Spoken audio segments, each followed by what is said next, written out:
What's up, guys? Welcome to episode number 3 Podcast. Malachi and I are very excited for today's episode. Very special guest today. You might recognize this man from up front at Arc. It's Snyder. How's it going, man? It's going great. Super excited to be on this journey with you guys. It seems like it's been going awesome so far. Yeah, man. It's been having a lot of fun. A lot of good feedback. Appreciate all you guys out there showing support and love. Malachi, you had a pretty good weekend, right? Yeah, just got back from Poconos, hanging out there for a little while. It was good. Maxed out with my coach on Saturday. Lift's still good, so can't complain. We're going pretty well. Nice, man. That's awesome. Cool. So we'll get started today. I kind of want to touch on some personal things first before we kind of get into ARC and everything that entails.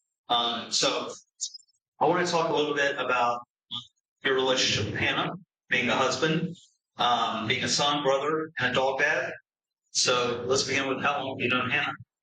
Yeah. Wow. Well, I've almost known Hannah longer in life than I have been, to give you some perspective. So so we're almost going to cross that threshold. Hannah and I met in high school of mechanics. We were 15 and 16 years old, so I'm a year ahead of Hannah in school. And we met over the summer in kind of an interesting way through Facebook. So this was well before online dating was even really a popular thing. But I met her 3 years ago. Were you using the poke feature? No, that got a little weird. I wasn't a poker yet.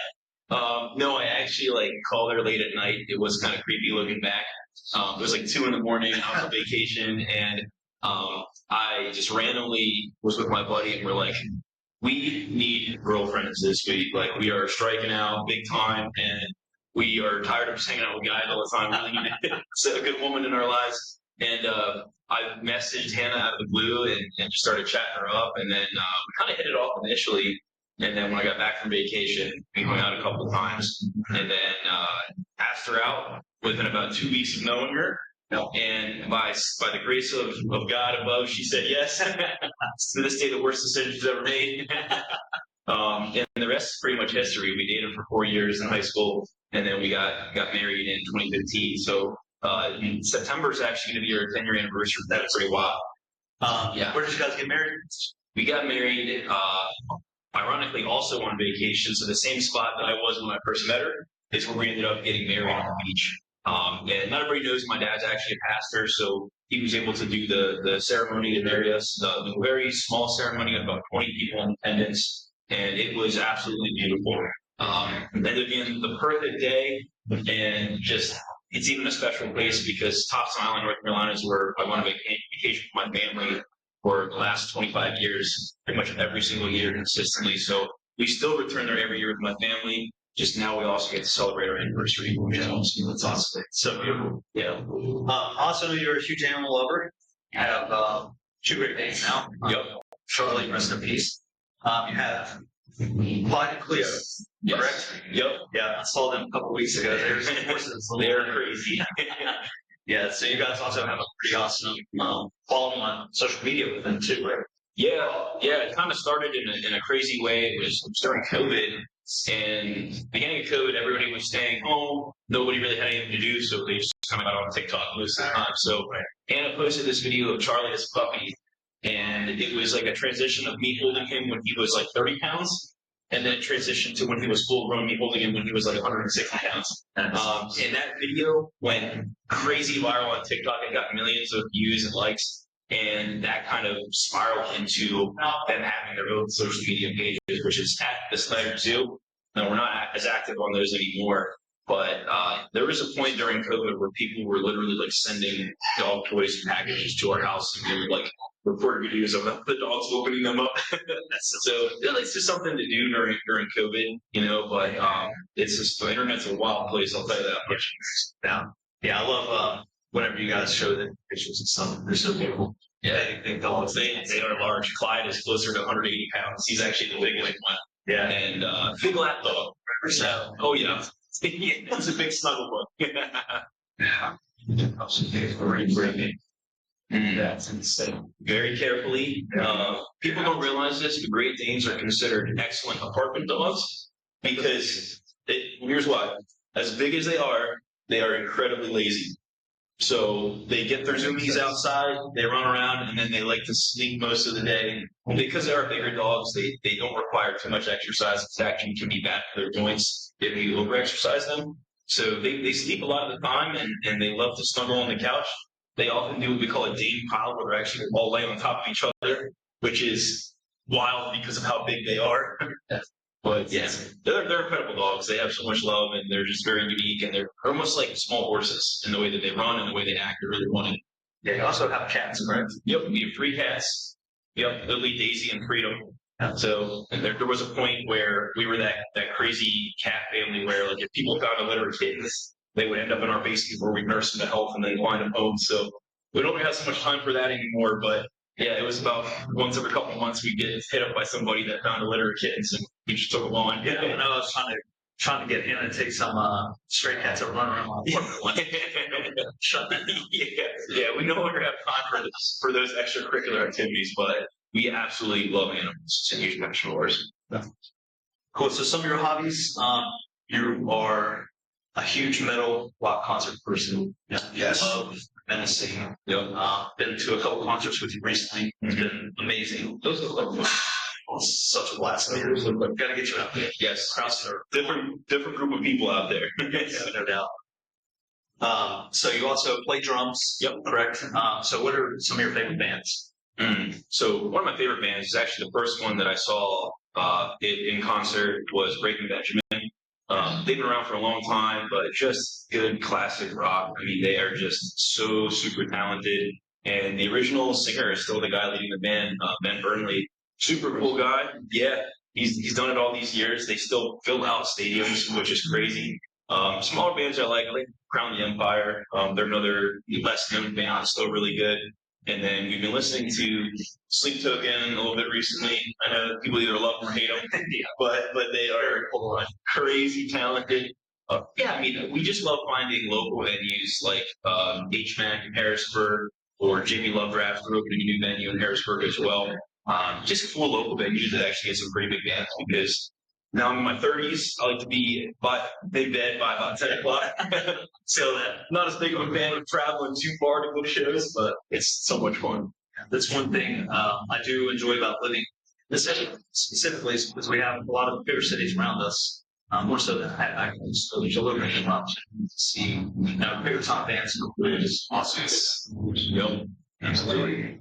And you also big drum player. You have a drum set in your house currently, correct? Yep. I have a 3-piece Palma Star Classic kit. Which was like one of my dream sets growing up. And absolutely love to play. I grew up playing in church from when I was about 8 years old. My dad was a worship leader, so I kind of would just jump up on stage and mess around after the service. And kind of taught myself to play it. I did take some lessons for a while. So don't play as much as I would like to, but there's days where if I didn't have everything on my plate, I feel like I would just go on a band and tour. Because it's just so much fun. No, she actually loves it. So, yep, it is loud. So I was about to ask, I was like, how do your dogs? They're kind of used to it, but even like my family was very musical growing up. My parents both were musicians. So they bought me my first drum set, and a lot of parents kind of shy away from that because of all the noise, but they really embraced that and wanted us to explore musicality. Was really fortunate to grow up with. It's awesome. Well, I hope one day I'll see you up there on stage with a top band. You never know. Maybe tickets. Yeah.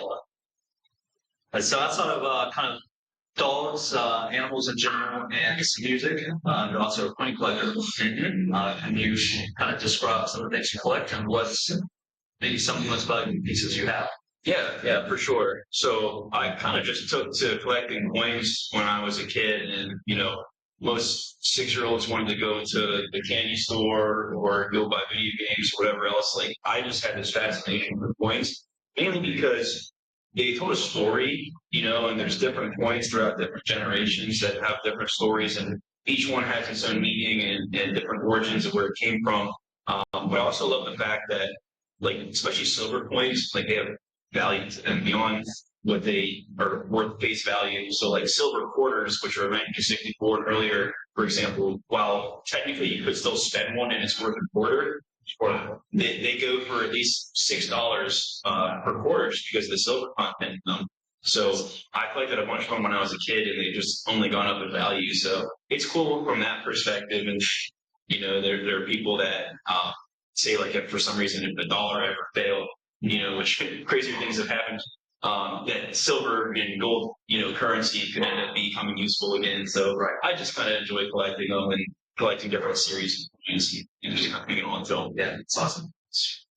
Cool. And maybe one of the last things I want to touch on too before we kind of moved into art in general is you're also big time on ink. As you've done a lot of ink done the last couple of years since. Yes. So maybe can you describe maybe one or two of your favorite pieces? Yeah, absolutely. So some of my pieces have a specific meaning. Some of them are just more meaningful because of the artists that did them.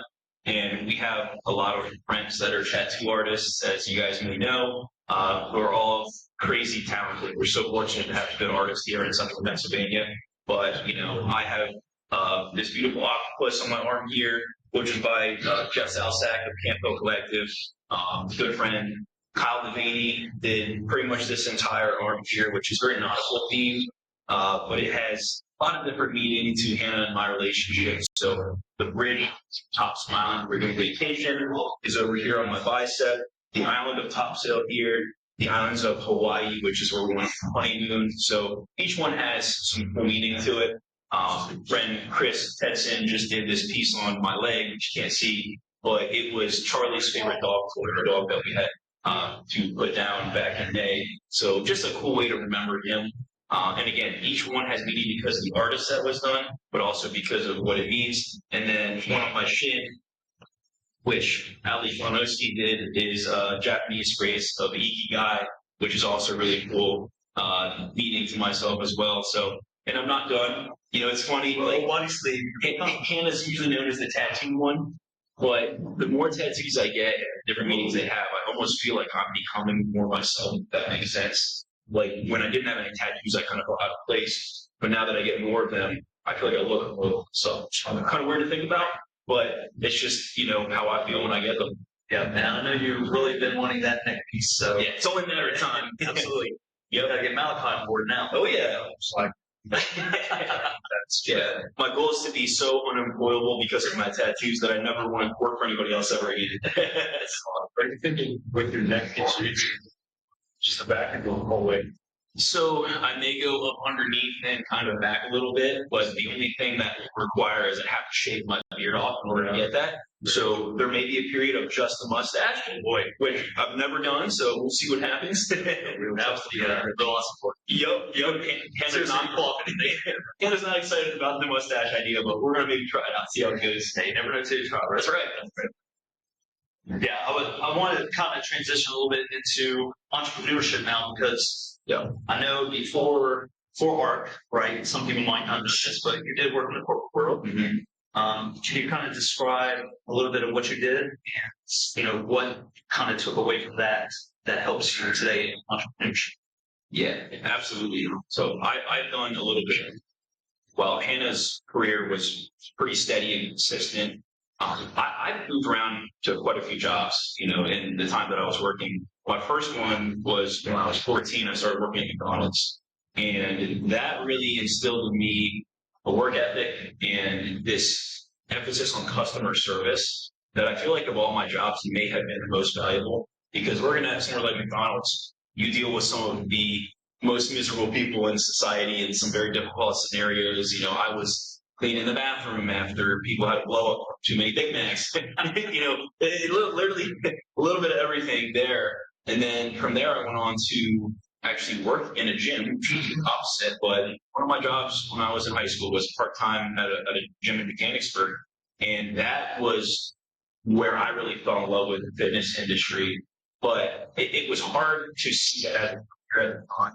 Wasn't making very good hourly pay, and I didn't see any future potential with this. So I went on from everything to working in car sales, learning to sell, and working in the clothing retail industry. I worked in restaurants. I was in banking for several years, which was a lot of valuable information in commercial banking. And I worked in IT services. So literally did a little bit of everything. But every job I had, I found that if I worked hard, I would excel.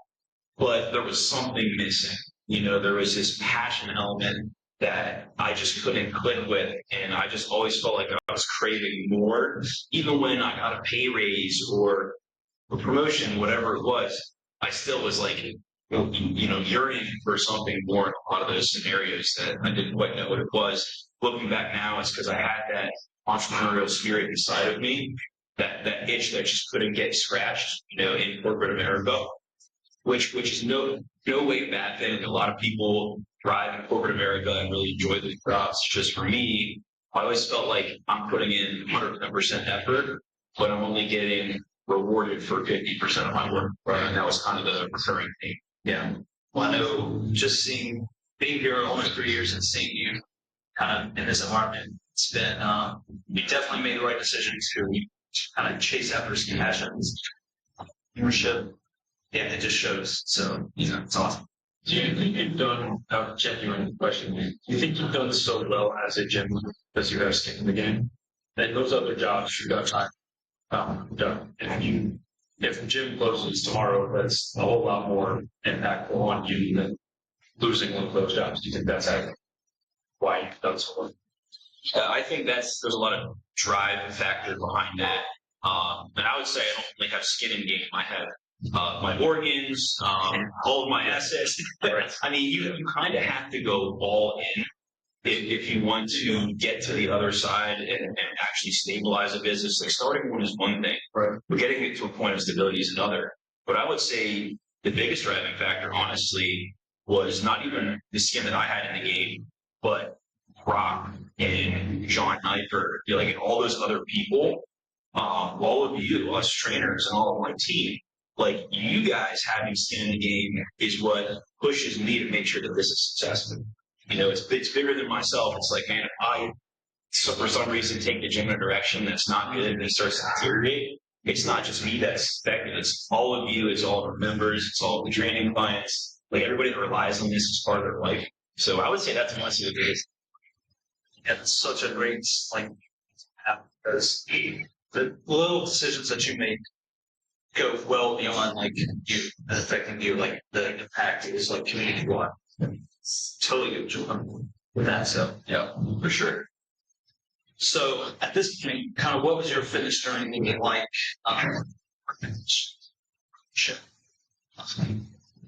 And how the last 3 years kind of developed you physically, mentally? Yeah, that's a great question. Because him and I,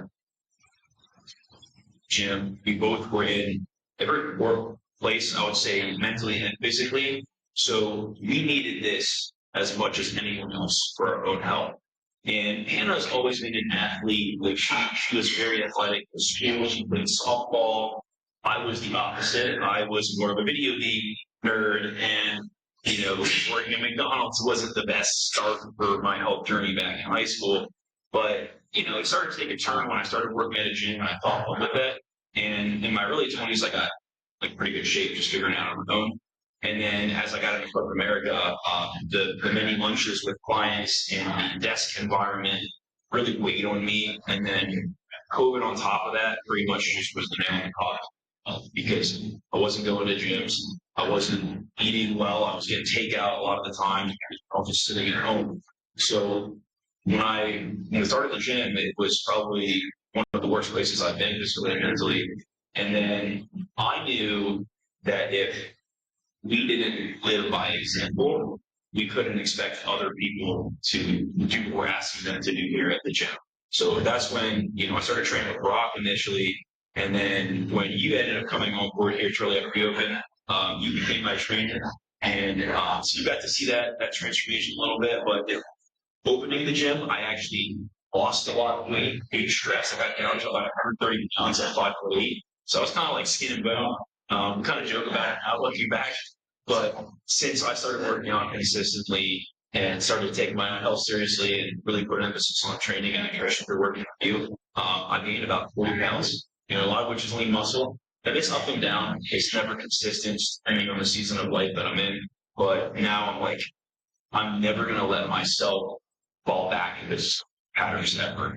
So long as I'm here and I'm in this, seeing everybody else work hard honestly motivates me and pushes me, and then having the accountability of a trainer even though I am technically a gym owner, like it's still hard for me to get up and work every day and want to push myself, everything else going on. So I would not be where I'm at today without the accountability of yourself and of a trainer and just honestly everybody in the community just pushing me to work hard like I do. Yeah, so I think that was, I don't want that to go like just under the radar. It's interesting because you spend so much time here as your gym, but you also spend at least, am I right, it's 4 hours a week with Steven. Yep. And I don't know, you can speak on this more than I can, obviously.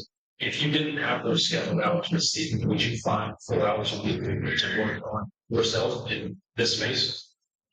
Very truthfully, probably not. Right. Because I can always find something that in that moment I can prioritize. Yeah. And that's a tough mental game, right? Because at the end of the day, and I'll stand behind this, it seems like you don't have enough time, but when you're taking care of your health, you have more hours in a day, right? You feel better, you think more clearly, you have that extra energy, you're more efficient. Yeah, you're more everything. So, it's necessary in order for me to be efficient and to get as much done.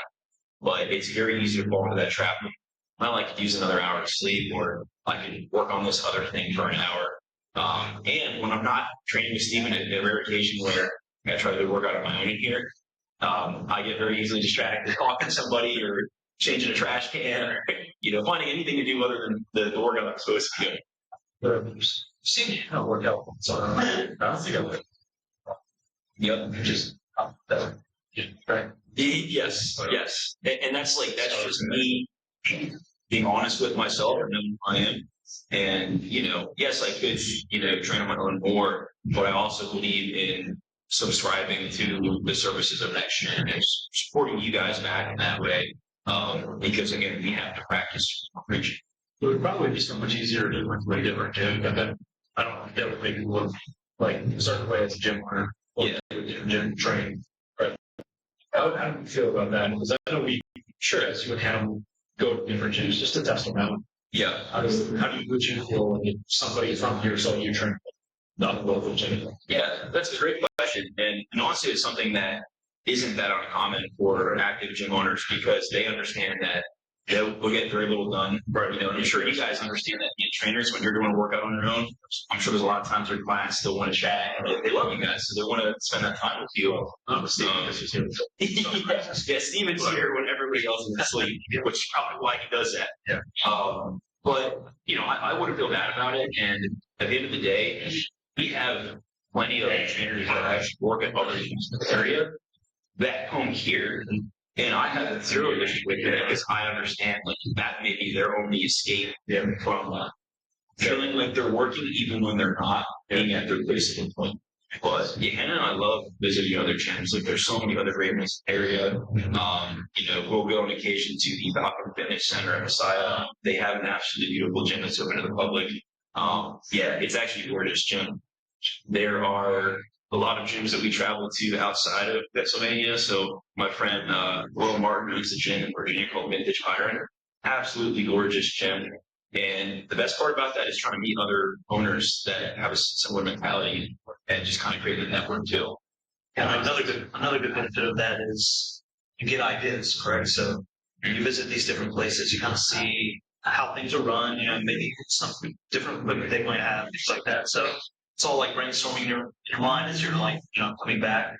Oh, for sure. Always a good thing. Right? Yeah. So I remember when we started training. First off, when I first got here, I know you don't miss those early, like 6 a.m. morning sessions, right? Not particularly. I cannot imagine how old he was 6 a.m. That's good. He did it though. I was a walking zombie.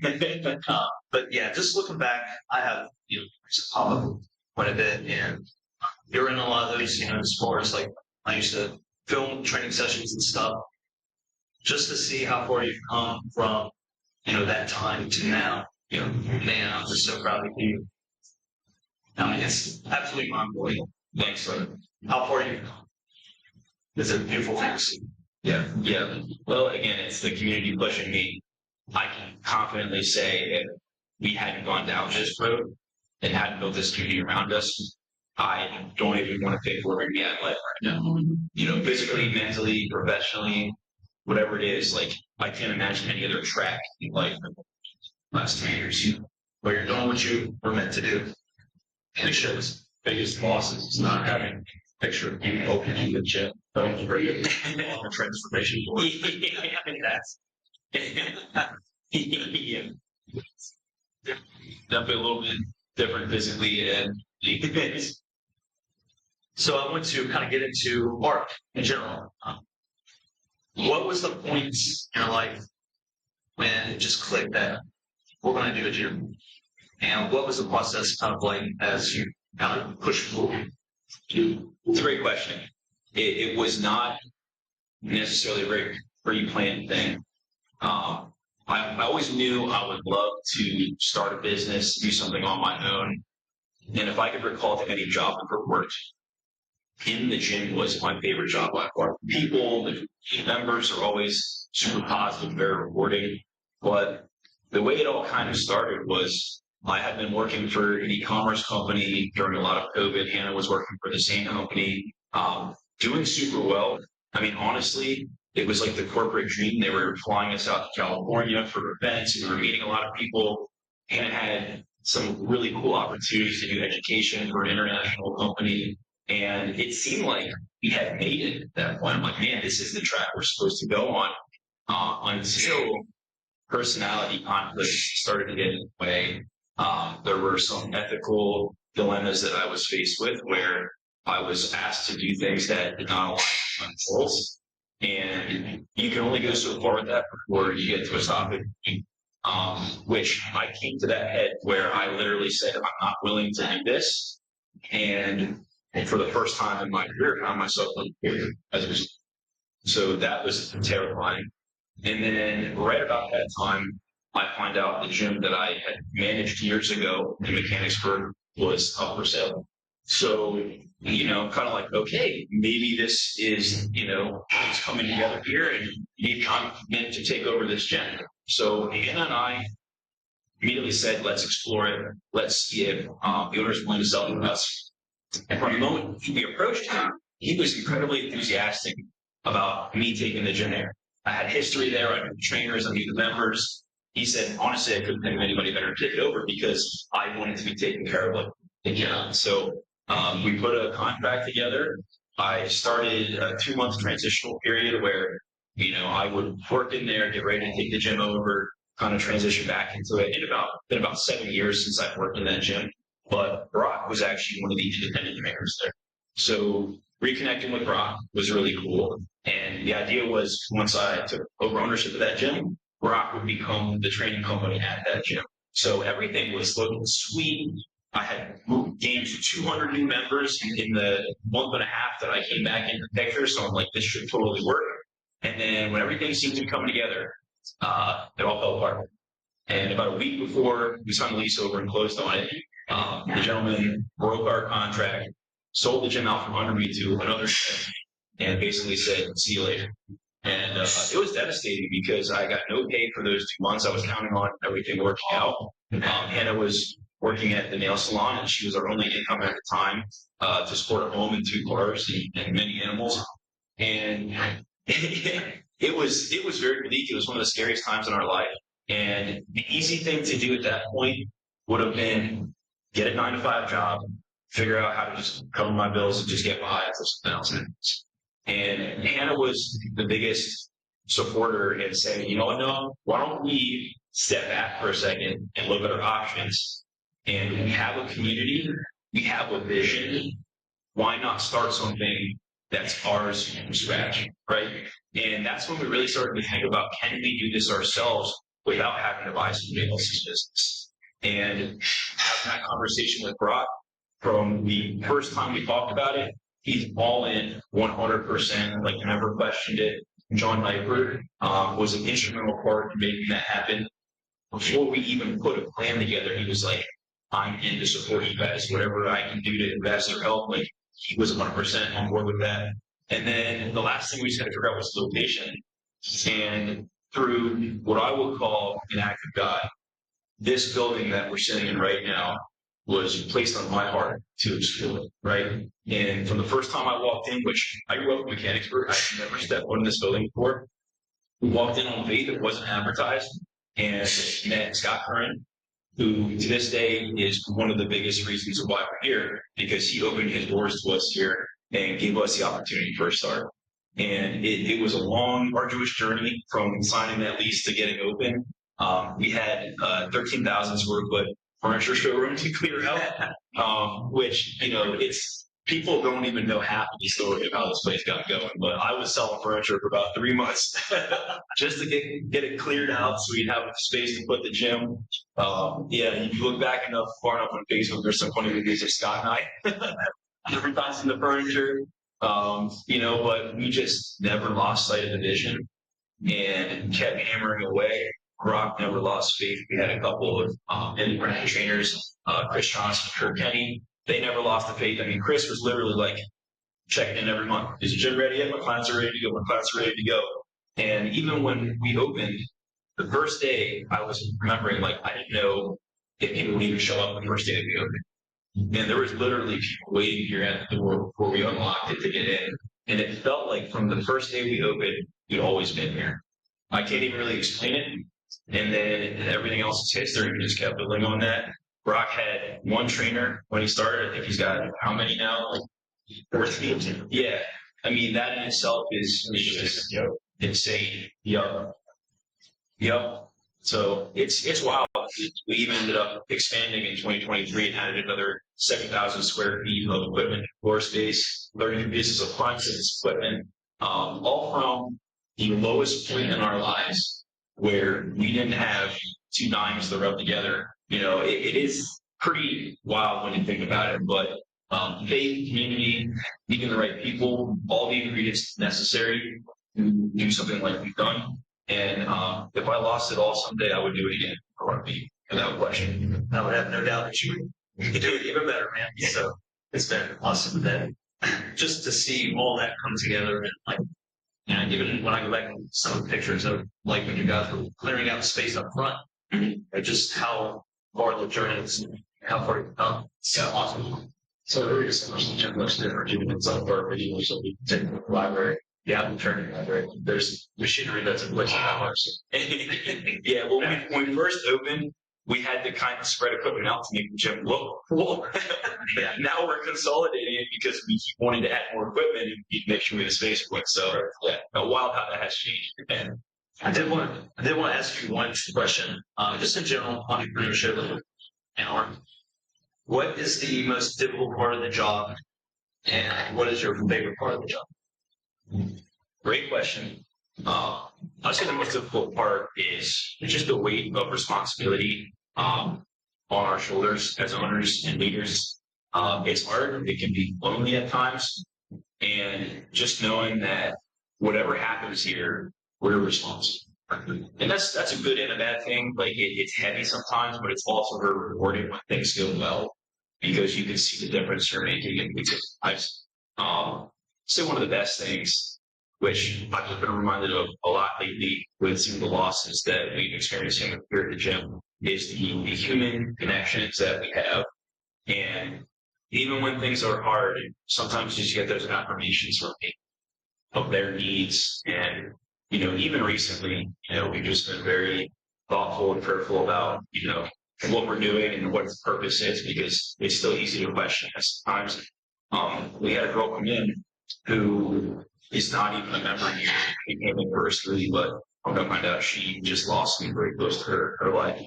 And I don't know exactly what brought her in here that day, but she opened up to us. Ken and I were able to sit with her and just, give her some love. Man, that's what we're here for. It's what it's all about. It's beyond just gym equipment. It's almost secondary to just the opportunity we have to care for people and make this a safe harbor for them. So that kind of stuff just fuels me up even more to just build on that and just create that environment. And you guys all have that same opportunity as well, which I know you already know. But that's the thing that keeps you going, even when the life stuff, the bills, the equipment that breaks, all the problems that you end up facing, makes it worth getting into those. So, what do you kind of see the future of art looking like? Is there maybe, I know it's a long ways down the road, maybe there be some ideas or thoughts of maybe expansion, or are you maybe wanting to just hone in on this place and making this place essentially choosing quality over quantity? Yeah. And great question, and people have asked me that, and my answer has even changed over the years because I'm very ambitious.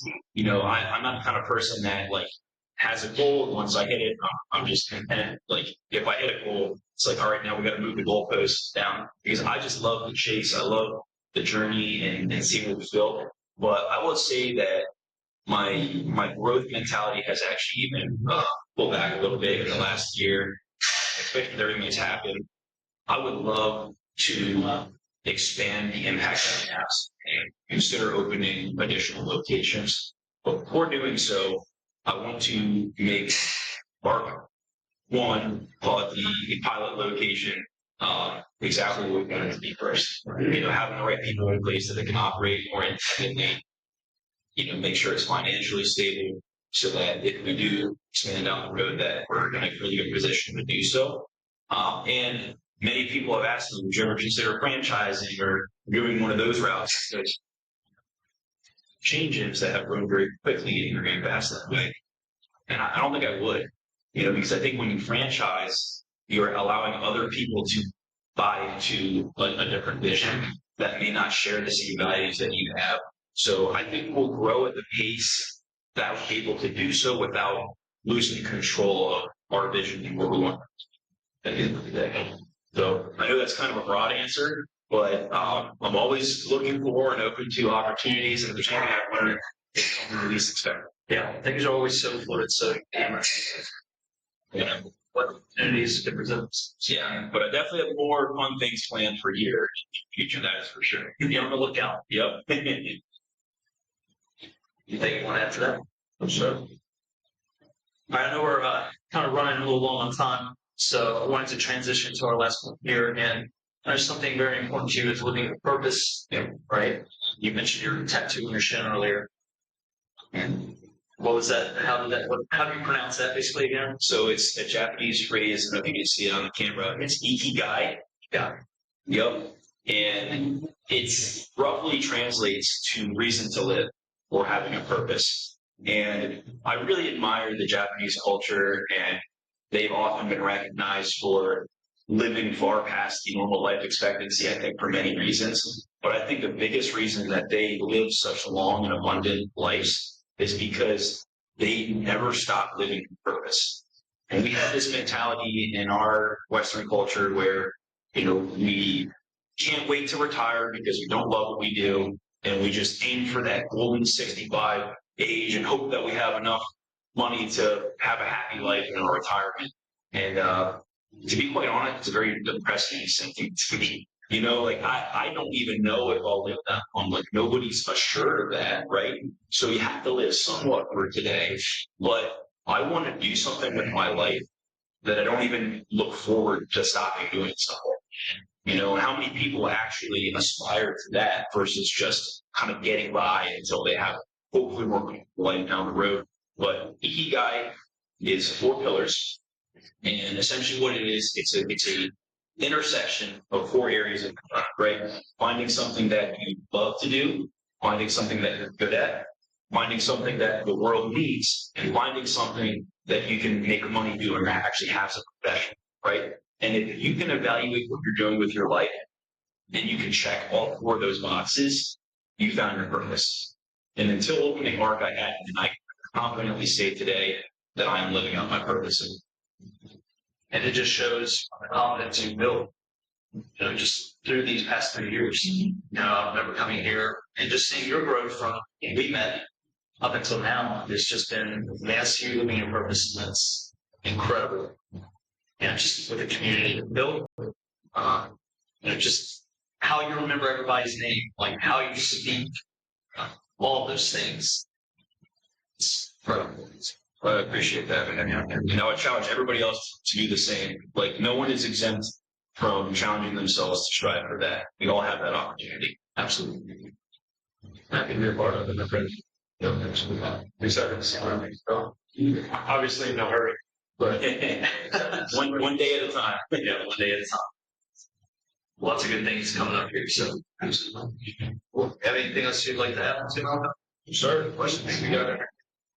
I read about that one.